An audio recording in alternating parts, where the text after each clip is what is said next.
this country was stone cold dead. Good day from Newsweek headquarters at the top of the World Trade Center in New York City. I am Carlo Versano, and this is the 1600, the YouTube edition.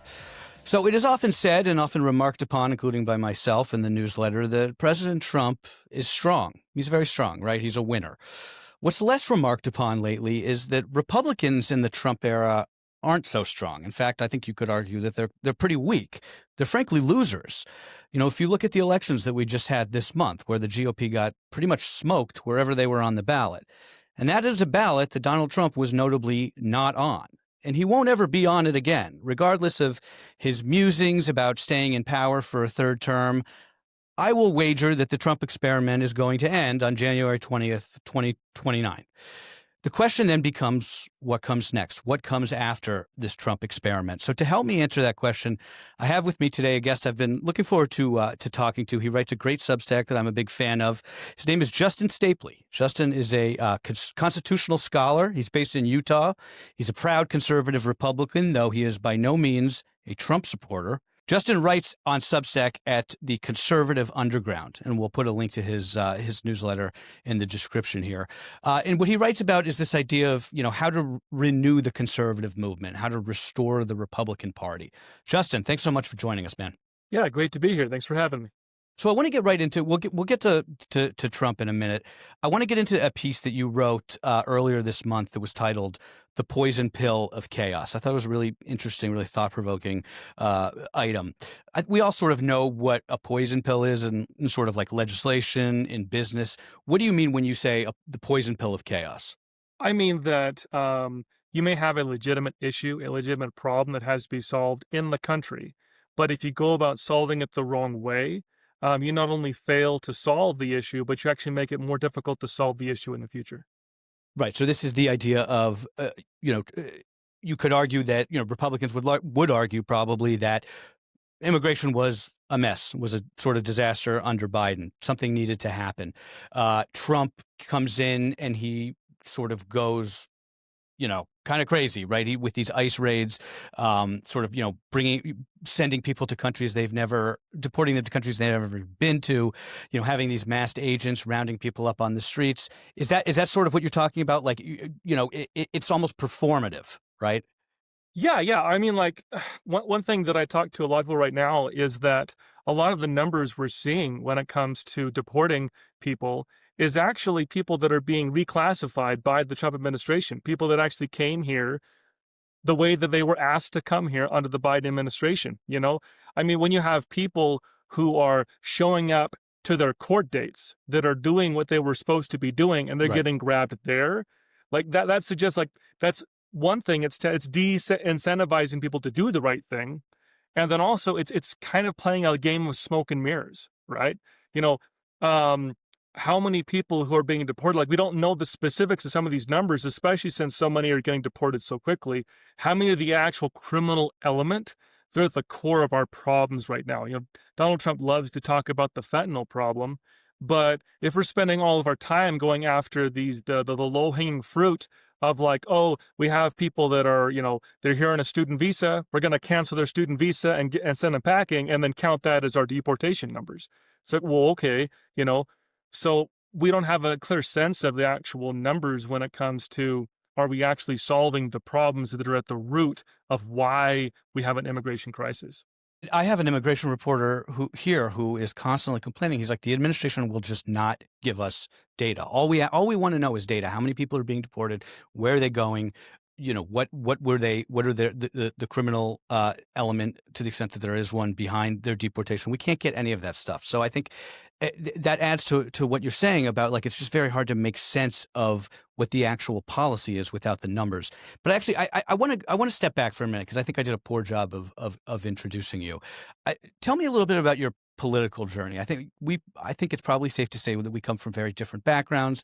I was born and raised in New York. I come from a sort of like classically, coastal liberal democratic family. But I'm always interested in hearing sort of like how people got into politics and how they sort of got, came about the ideology or the politics that they have. Yeah. So, I mean, when the Trump era began, all the way back in 2015, I was actually working in law enforcement. I was a Salt Lake County deputy sheriff. I had been politically, engaged to the point that, I read books.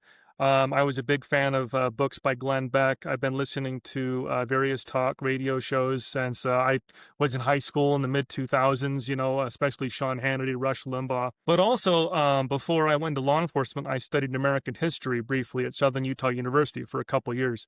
And I've always had a passion for the American founding, for that era where we got the Declaration of Independence, we got the Constitution, we got the Federalist Papers, had all these, it is this huge intellectual philosophical event when it comes to politics, especially in the American continents. And so when all of a sudden this Trump phenomenon happened, I found myself kind of going, wait a minute, some of this stuff is different from what I thought conservatism was. Why does it feel different? How is it different? And why am I responding differently to this phenomenon? And so for the next, 4 or 5 years while I was still in law enforcement, I kind of made it a small hobby of mine to start reading more into the intellectual and philosophical background of the American founding, of, the idea of conservatism as a philosophy.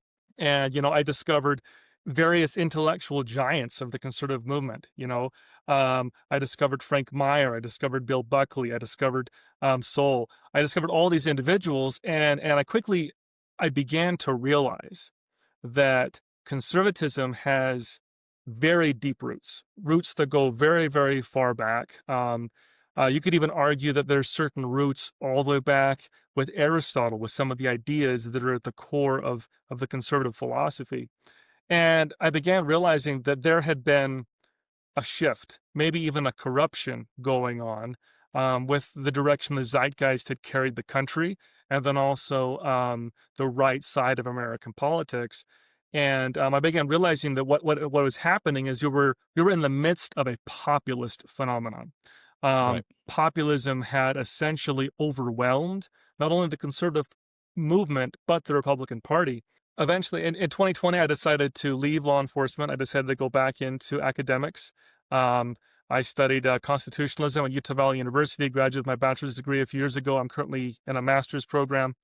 And I kind of just made this one of my, I really wanted to be able to communicate to people what conservatism is as opposed to the populist phenomenon that we're living in. And that's kind of where this Substack newsletter comes in, conservative underground, where a lot of people just don't understand that there is a very small niche community where we understand that something's changed, and we're trying to get the message out there that, hey, we've kind of deviated, and a lot of people don't know it. They don't understand it. It's really interesting. So I'm also involved with several activist efforts. Like I'm also the state director of the Utah Reagan Caucus, where we're engaging in the Republican Party. We're still Republicans. We're still engaging because as we talk to ordinary grassroots Republicans, what we've discovered is that the last 10 years has not been so much a direct ideological shift. It's actually been a bit of a propaganda coup, where a lot of people, you'll talk to them and they will call Donald Trump the second coming of Ronald Reagan. They'll feel like, hey, we're finally getting back to conservatism again. And they just don't really have a full understanding of the sense that a lot of the people that Donald Trump surrounds himself with, a lot of the really diehard activists that are really intense Trump supporters, they're not only dismissive of Reaganism, dismissive of traditional conservatism, they actually see it as part of their mission to root that out and kick it out of the party. They want to go to something different. Now, that goes under various terms. People use terms like post-liberalism. They use terms like New Right. You'll hear people talk about Catholic integralism. Some people are actually embracing the populist level. Some people are calling it national populism. A lot of it goes by various terms, and it's hard to understand how much of it to take serious sometimes, because some of it is just an attempt to put a veneer on whatever Trump wants to do on a given day. But other parts of it are like there's a legitimate effort to essentially banish Buckley, banish traditional conservatism, and re-embrace what might have traditionally been termed Buchananite type politics. Paleoconservatism was a term that used to be used a lot. But really, it's a shift. And a lot of it is an embrace of a more European form of political understanding, a European form of nationalism that they're trying to replace it with. And so that's kind of what I've been engaged in. I'm trying to, educate, get people out there talking. I think in the new digital era, you can't have gatekeepers like you used to. These days, you have to try to teach people how to think for themselves and understand what it is they're seeing and what people are saying. I want to get to that in a minute because I think I want to talk about sort of Nick Fuentes and Tucker Carlson and this kind of like debate over platforming people with the quote unquote wrong opinions and why that, in my opinion, at least never deplatforming them, at least why that never actually works, especially in the digital age that we live in when everything is accessible to everybody if you know where to look for it. But I want to get back to something I highlighted that you wrote recently. So I'm going to quote you here. If America first doesn't mean freedom first and Constitution first, then it's just ugly nationalism wrapped in the false pretenses of patriotism, end quote. So as you just said, right, Trump is obviously not a constitutionalist. I don't even think anyone would say that he's really a conservative. I mean, he doesn't hold any real conservative views. I mean, he's taking stakes in companies. That's just not what conservatism is, at least how I ever understood it. So is there any hope out there for Republicans like you who still believe in, again, what I used to understand to be conservatism, sort of small government, constitutional conservatism? I think there is. I think that right now, all these various more right-wing forces feel very ascendant. They feel very confident in themselves. And so they're actually going out there and they're being a bit more open and brazen about the things that they're saying. And a lot of Republican voters are starting to wake up to the fact that they have a choice on their hands. We have another time of choosing, just as Reagan talked about before. And it's been interesting to see because, like, for example, I go out and I engage quite often in the Utah Republican Party. And even do a booth every now and then when I can scrape the money together to do a booth. And it's always interesting because eventually you'll have someone kind of walk around, kind of a little bit of a swagger, this kind of angry look on their face, big red MAGA hat on their head, of course. And they'll kind of sit down and go, "Oh, we got a zombie Reaganite over here. We got someone talking about what's old and outdated." And all of a sudden, everyone will kind of stop and look around and go, "Wait, I thought we liked Reagan." Like there's this big confusion among the ordinary rank and file Republicans that go, "Wait, what?" And then I'll start talking about Reaganism. I'll start talking about conservatism. And one of the things that always gets people's kind of ears perked is when I say, if conservatism means anything, it means that there are certain truths, certain ideals that transcend the given moment. What was true yesterday is true today, is true tomorrow. If we don't believe that, then the very idea of conservatism is kind of a moot point because we then kind of dive into... Right. Exactly, And it's something that I kind of point out is in a lot of ways, the populists and the nationalists actually have fully embraced the relativism we used to push against on the left a long time, because if there is no truth, then all that matters is power. All that matters is who's in control and who can dictate what to who. And in a lot of ways, that is the populist view, is that we need power, we need to be in control so that we can dictate our worldview. You talk to ordinary rank and file Republicans, and there's still a lot more embrace and love of Reaganism and of traditional conservatism because they understand that this country is built on very deep philosophical roots. The U.S. Constitution has certain ideals that have allowed our country to thrive.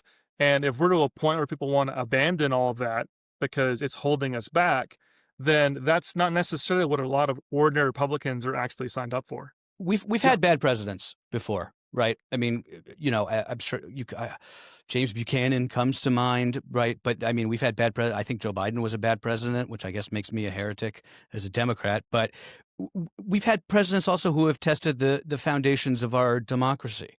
Why is Trump different? Is he different?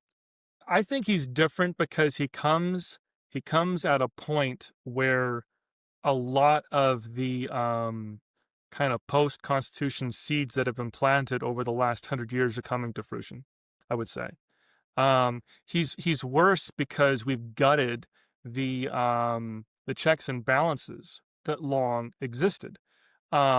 He's not worse in other ways. I think, for example, Woodrow Wilson was president at a time where there was the development of total war across the whole world because of World War One.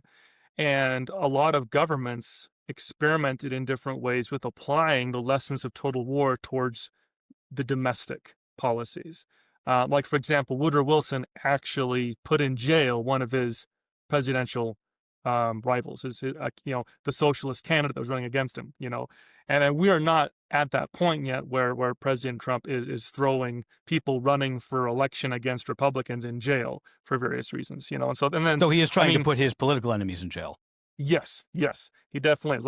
And so it's hard because you don't want to lessen the dangers, but at the same time you want to try to put them in context. I mean, like, for example, I always laugh during the Wilson era. The Spirit of 1776 was literally canceled because a movie called The Spirit of 1776 was not allowed to go into theaters because it painted our British allies in bad favor, and things were a little different. And back then there was a bit more of an appetite for that because everyone was interested in we're evolved past the Constitution. Woodrow Wilson really believed that we were evolved past checks and balances because, this is something that if you ever listen to Jonah Goldberg, he talks about all the time, how he believed, like, why should the heart work against the brain? The whole body should be working together, and we kind of lost that appetite a little bit because of how, what happened with the Nazis just kind of shocked the world of like, oh my gosh, I thought we were so advanced and here we have the worst depravity, Um, but yeah, like, you look, for example, at the tariff situation, I mean, I remember back in December last year after Trump had won, and I kind of was one of the lone voices that they're saying, hey, if you're worried about Trump passing tariffs on his own, you have the votes, you have a president who could sign the signature. How about you change the laws and take some of this emergency power away from the president, And of course, there's not an appetite to do that because at the end of the day, both political parties want the power that the president has, even though when they're out of power, they're going to talk about how terrible things are. But we're just really at a point where Congress has become Well, it's just almost useless. an empty branch of government. Yeah. Well, yeah, just, Congress was meant to be, yes, we have separate but equal branches, but Congress is supposed to be the first among equals. They were the most directly representative of the people. They were the most answerable to the people. And even though the president had certain purviews that were definitely his, especially foreign policy, he was kind of supposed to, march to the orders of Congress a little bit. They pass the laws, he executes the laws. And slowly, especially over the last 100 years, that's just, the modern presidency has become more and more ascendant. Congress has become more and more almost the foot soldiers of the president. I mean, Schlesinger wrote the imperial presidency half a century ago under the Nixon presidency, Right. So this was already a huge problem a long time ago, and it's just gotten worse and worse. And I really feel like, I think President Trump is unique because of his demagogic qualities, his ability to gain huge support. That's one of the reasons why I said, beating him with the ballot box was not going to be the end of Trump, because a demagogue is almost more powerful when he's out of Right. power because he can rile up As we people's saw. anxieties without having to govern.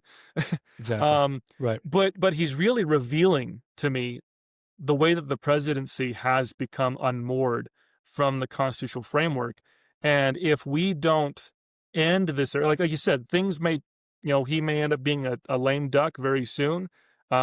We could, have things go a completely different direction in the next few years. But I really feel like if we don't get the right lessons from this moment and take some steps to reel the president in, if we don't take some steps to make Congress more important, then I'm afraid that this may end up just being a harbinger of even crazier things down the road. It's funny you bring this up because I was, I've changed my tune on the filibuster because of this. Because I used to say, like, filibuster is probably the one thing that's like keeping us from going totally off the rails. But now I'm of the opposite belief. Actually, it's like we have got to get lawmakers back in the business of making laws, and if we don't like them, then we vote them out the next election. Where do you stand on the nuking of the filibuster debate, which I guess is a little bit less in the news now that the government is reopened, but it's still a topic, So I think there's always a little bit of a danger to look at one specific element of the way our government works and think if we can just change that, maybe Right. it'll force the legislators to do their job. I think the ultimate problem we have is that we have a representative government and that the people don't want government to work.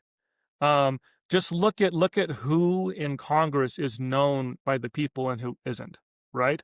Everybody knows Marjorie Taylor Greene. Everybody knows AOC. Like everybody knows the legislators that are not actually doing the job of legislating. They're the ones that are essentially They go on spending all of their TV. They time. get right. Exactly. And we saw this happening, years ago when all of a sudden people noticed that the legislative interns were being fired and being replaced by social media interns. And so, and honestly, that to a certain extent, that's what the people want right now. I mean, look at what's happening in the Democratic Party right now. Um, Shutting down the government has just kind of been a losing issue for everybody. But you have a lot of people on the side of the Democrats that feel like, well, why didn't we stand fast, right?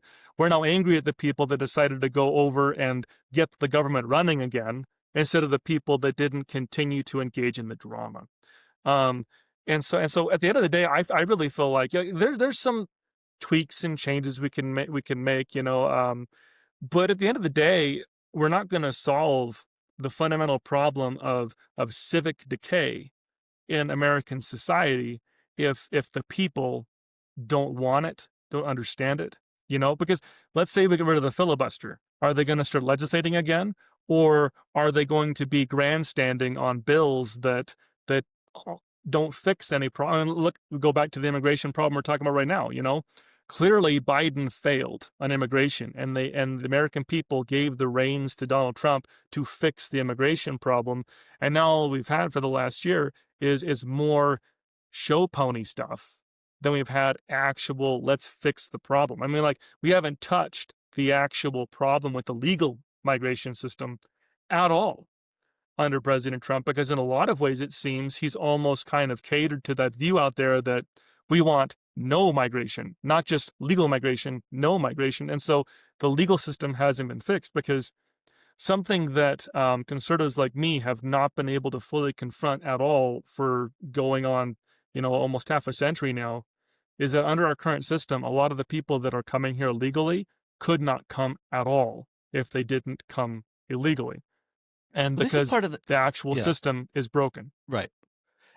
I mean, back to his immigration, it doesn't make any sense to me because it's like the H-1B issue, which to me is seems like it would be a no-brain win for him to just, try to at least get Republicans to pass legislation that would fix the H-1B visa system in the country, or at least, make it sort of smaller. But he can't do that because he's beholden to these big tech guys who rely on H-1Bs as this sort of like indentured servitude for their workforces, right? So it's like he can't even sort of like take the wins that are right there on the table for him, if that makes sense. Well, that's, Donald Trump's strength has always also been his weakness. He's an incredibly powerful and effective demagogue because he has this kind of stream of consciousness way of talking where it seems like he says a lot, but he's ultimately not saying much of anything. And it allows a lot of people to project onto him their own values. Like he speaks for me because I'm hearing what I want to hear, but then he's able to talk in a way that everybody's thinking that, right? But that becomes difficulty when you actually have to make policy. You actually have to make choices. Right now we're seeing a huge crack up in the MAGA coalition because he literally can't please everybody. He can't please everyone in his coalition, and then everybody's getting angry. And we're witnessing right now a really strange situation where we may actually see America first meaning something different than MAGA, because Trump seems to still have a pretty strong stranglehold of the idea of MAGA, the on the label MAGA. But you got a lot of people like Marjorie Taylor Greene, Nick Fuentes, Tucker Carlson, Matt Walsh, who are coming out and saying, I'm America first, and I'm America only. And Right. that's actually Breaking setting with him them on Israel. Yeah. Yep. Mm-hmm.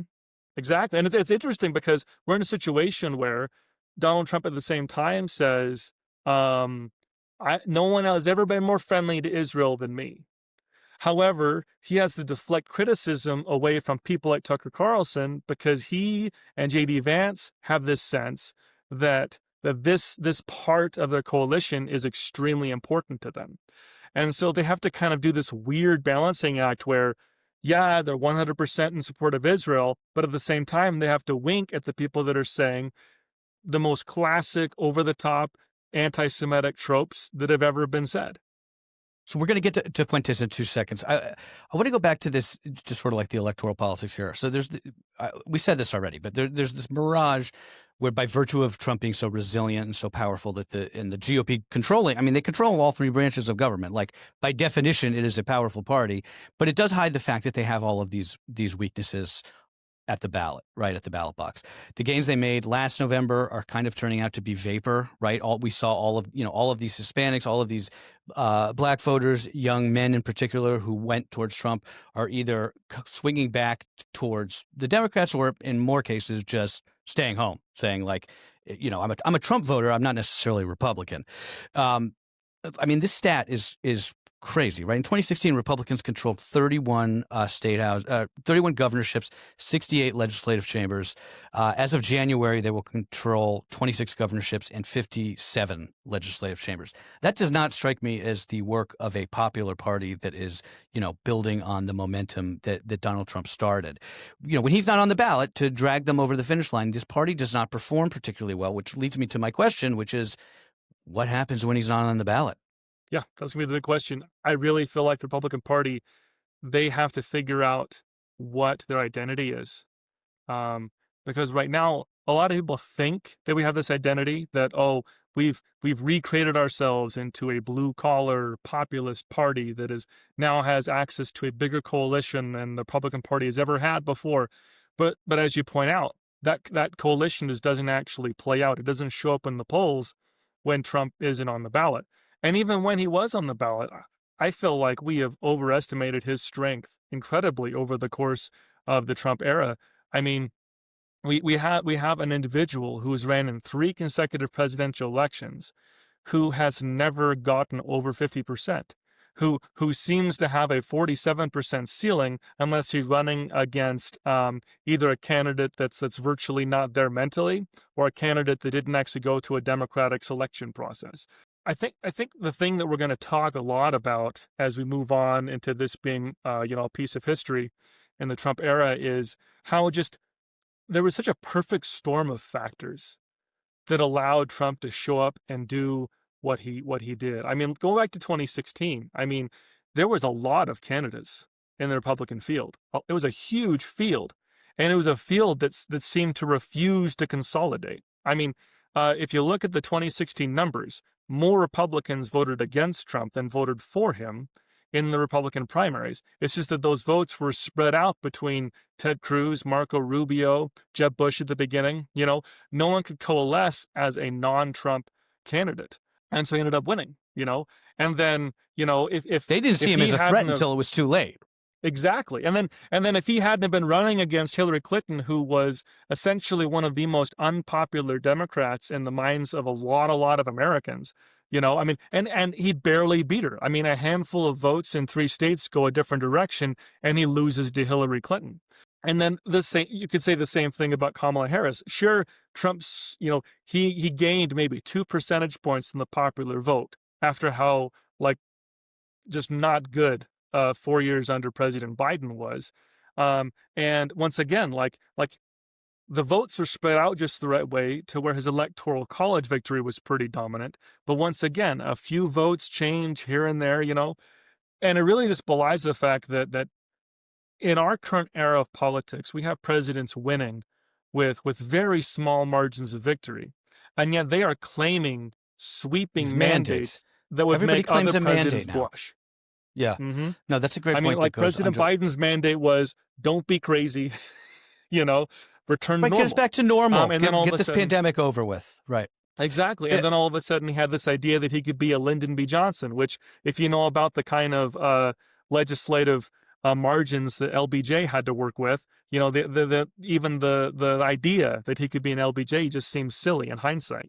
Right. Well, he also just didn't have the force of personality that somebody like LBJ or even a Trump have to actually whip his party, right? Nobody was afraid of Joe Biden. That was probably one of his big problems.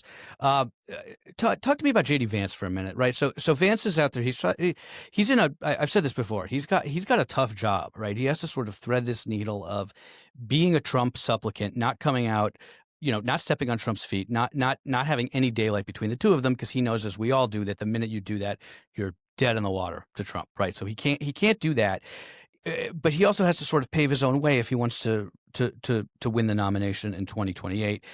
He has a knack for being able to sort of straddle both of the sort of like the right in terms of like the online world of sort of like the based, younger conservatives, and then the older, your father and your grandpa who watch Fox News all day.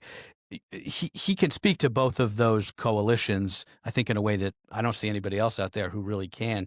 Is he a foregone conclusion for 2028? I really don't think so. I think that you're right that JD Vance has a way to kind of talk out of both sides of his mouth.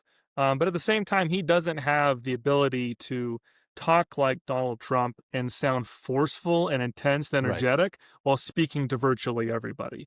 JD Vance has kind of saddled himself a lot more firmly with a certain camp on the right than Donald Trump has. I mean, he's very much into the Catholic integralist world. He has allied himself with a lot of the post-liberal intellectuals, and he keeps winking at this Fuentes Guiper world, as if he seems to think that if I lose these young right wingers, then I can't win.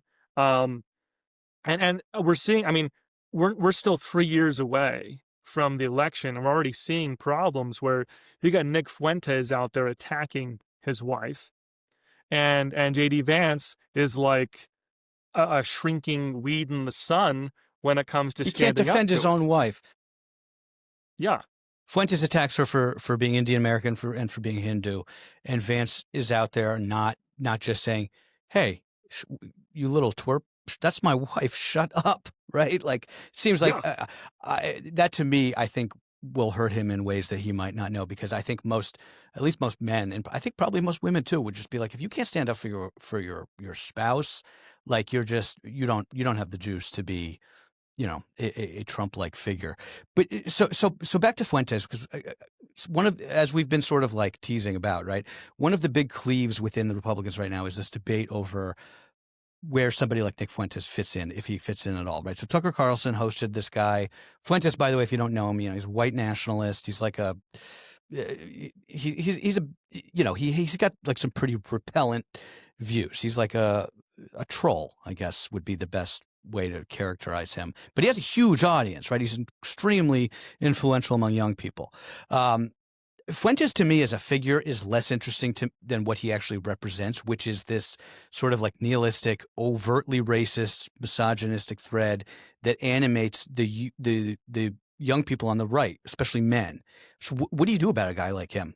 Can you really bring him into the? I mean, again, I'm against sort of like deplatforming. I think that sunlight, to use the old cliche, is the best disinfectant. But how do you maneuver around somebody like that?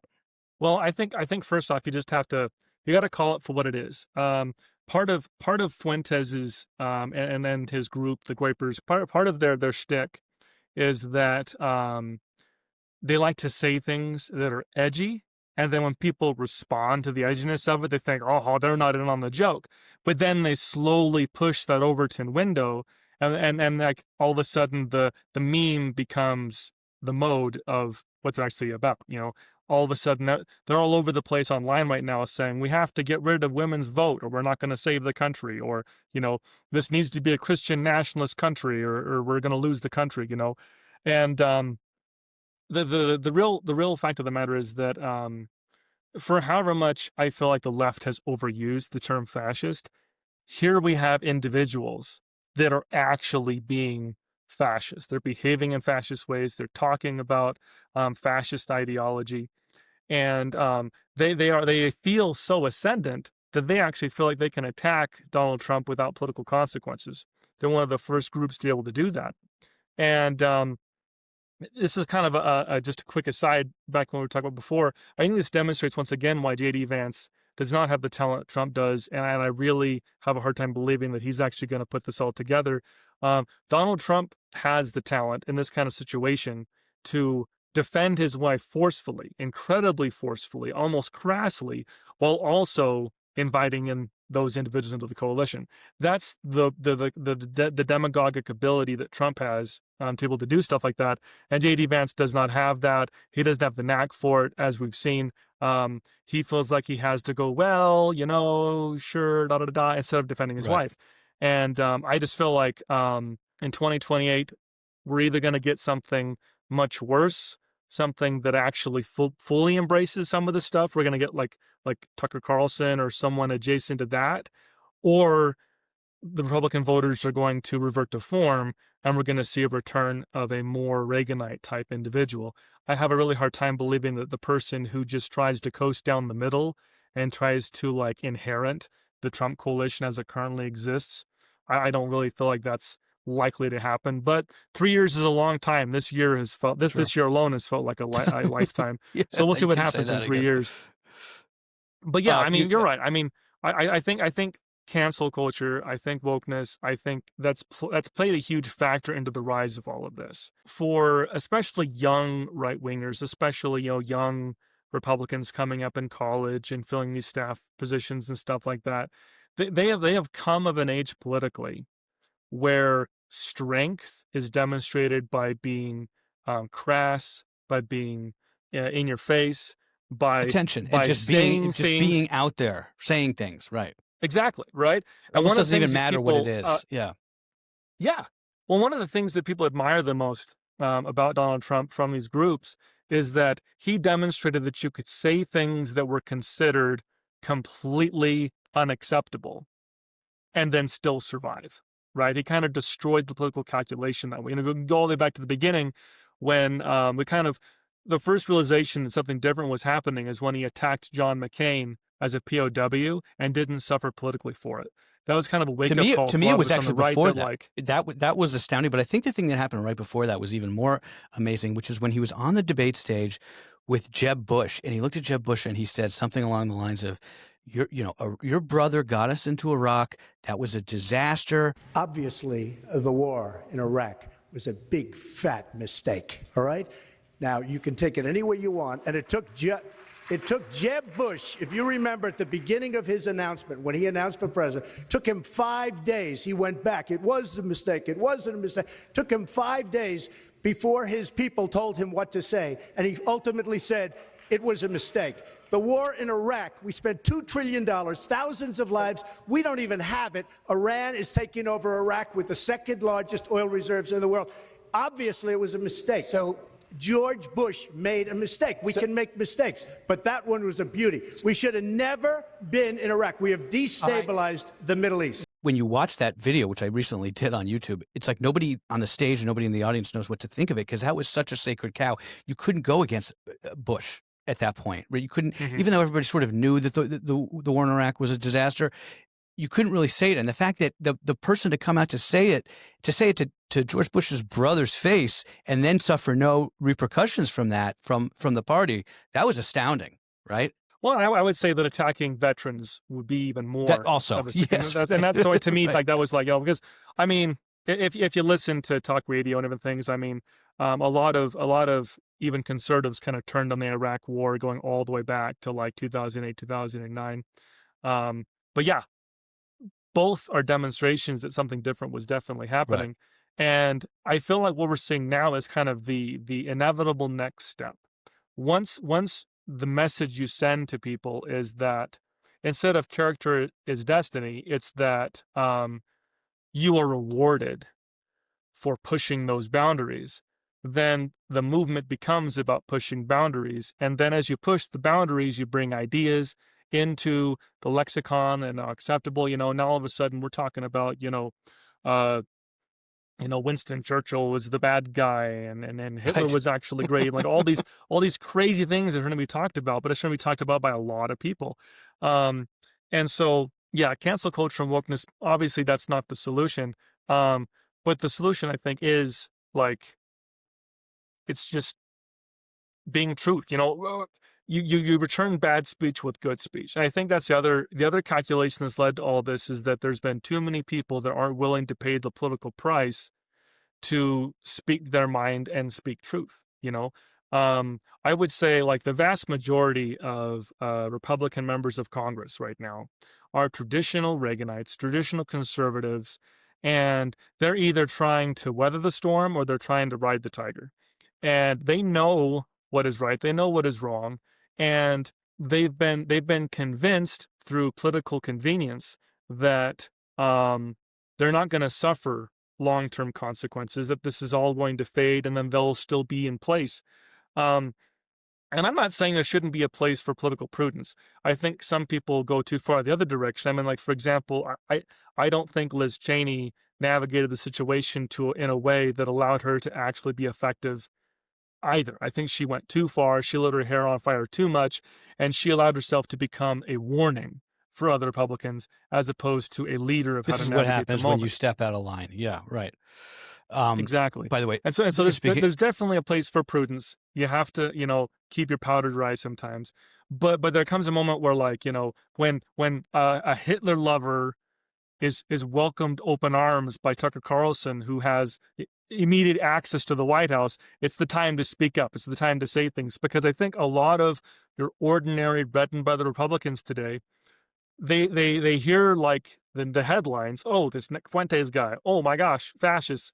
But then they don't see the people that they respect, that they trust, saying anything. So they think, oh, this must just be, headlines. It must just be the left throwing out something against the wall.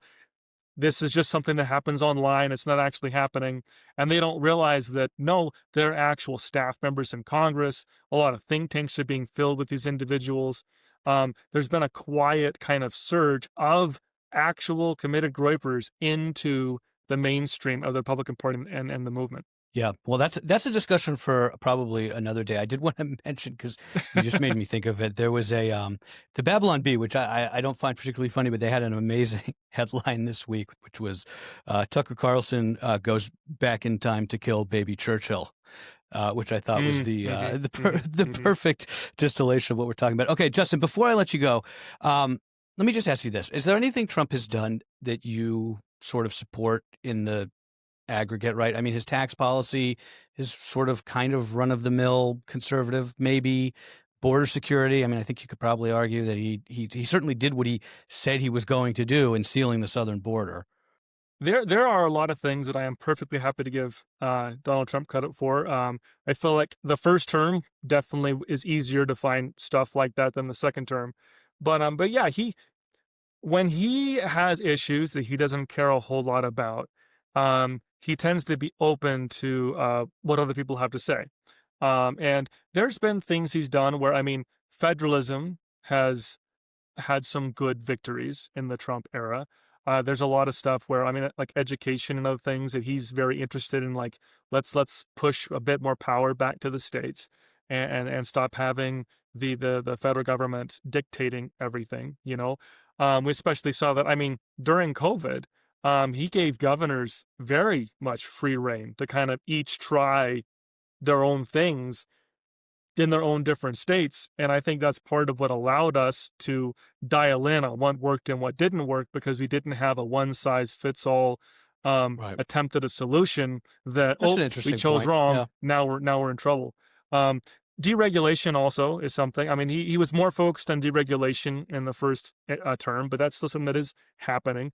I feel like we have a very burdensome regulation situation in America, to where big businesses are able to navigate the situation because they have their armies of lawyers, whereas small businesses, I mean, I was just barely actually talking to my barber just yesterday about how he tried to expand to 3 shops and had to dial back because he realized he had to navigate a whole lot of business questions, and he didn't have the money to pay the lawyers to navigate them, and so he Right. had to dial it back. And we talked And about that's how in going Utah. from a small Yes, in Utah. Yeah, imagine So what it's going like from in a New York small City. business to a medium business. Yeah, right. Right. But yeah, so like deregulation, I think is hugely important. I think things have been burdensome, and he's had some positives that way. And then yeah, controlling the border, I think he's kind of proven the point that Biden was kind of not being totally honest when he said, I need new laws if I'm going to seal the border. And Trump kind of came in and said, no, I can use existing laws and I can control the border. Now, And the power of the bully pulpit to just basically say, you could show up at the border, but you're not getting in. yeah. Now, it's hard to make solid determinations on things like immigration because, I mean, how many immigrants know, okay, it's going to be easier to go in when a Democrat's the president than a Republican. So I'm going to wait 3 years and try, you know? And maybe there was an influx under Biden because nobody tried to come during the first Trump term. And so it's like, it's really hard to tell for sure which changes are going to be enduring. Is this a temporary stop? What's going to happen in 3 years? We don't know. Right. All But the then more also, reason why the we big need thing is foreign lawmakers. policy. I mean, Yep. yeah, but foreign policy. So President Trump likes to talk and isolationist talk, but time and time again, when the chips are down, he tends to revert to a very traditional Reaganite foreign policy. You know, I mean, he almost abandoned the Kurds in northern Syria. Generals came and talked to him. He changed his mind. You know, Bombed Iran. He's yeah, he's been very aggressive with Iran. I mean, yeah, you have to go to like a Tom Clancy novel to find a president who's as aggressive with Right. Iran as President Trump has been. I think some of his peacemaking prowess is a bit overwrought and overdone. But yeah, he's been generally supportive of Israel, and he's not been. Uh, he'll help Ukraine kind of muddle along. He hasn't been as like cut everything off as some of us were worried about. Ukraine has been able to keep its army in the field. I definitely would like to see more efforts made to allow Ukraine to win instead of just holding the line. But overall in foreign policy, I mean, there's plenty of things where he's definitely B, C plus, you know, things like that. It's not been a complete disaster, but domestically is where I'm very concerned because, and as we've talked about throughout this whole interview, the power of the president has just swollen to a very, very dangerous degree, and Trump is kind of demonstrating that turns out that a lot of our previous presidents were keeping themselves in check more through traditional norms and mores than the actual checks and balances that we thought were keeping them in check. And it's kind of like, I mean, between the tariffs, between the deportation efforts, I mean, we're seeing a president who is able to kind of just enforce his will on America, on the economy, more than I think most of us constitutionalists thought a president could do. And that's definitely something that I just feel like needs to be addressed at some point for sure. I feel like that is something that sort of traditional Democrats and traditional Republicans could and should agree on, that this sort of like idea of the unitary executive is just not a road we want to continue to go down. Justin, let's leave it there. Thank you so much, man. A really illuminating conversation. I really enjoy your work. Tell people, I'll link again to your Substack in the description on YouTube here, but tell people where they can find you. Yes, I'm involved in various efforts. I do the podcast and the Substack newsletter, The Conservative Underground. You can find that at Substack. The podcast is available on most of your major podcast applications like Spotify, Apple Podcasts. I'm also involved, I mentioned earlier, I'm the state director for the Utah Reagan Caucus, and there's actually a national effort, the Reagan Caucus, and I would encourage you to go and look that. It's at New Reagan Caucus on Twitter. We're now, I think, 24,000 followers. We're trying to grow and build, and it's an effort to rebuild conservatism within the Republican Party. We believe that this is our party, and we should be engaged in it. We should fight for it, and that retreating to the wilderness has not worked. I am a fellow at FreeOp. I work on their higher education, and they are a free market enterprise, a free market think tank that focuses on trying to help people in that lower part of the economic realities to gain more access to success through more free market efforts. So definitely check all those things out. And thank you for having me. I really appreciate it. Good stuff. Thanks again, Justin Stapley.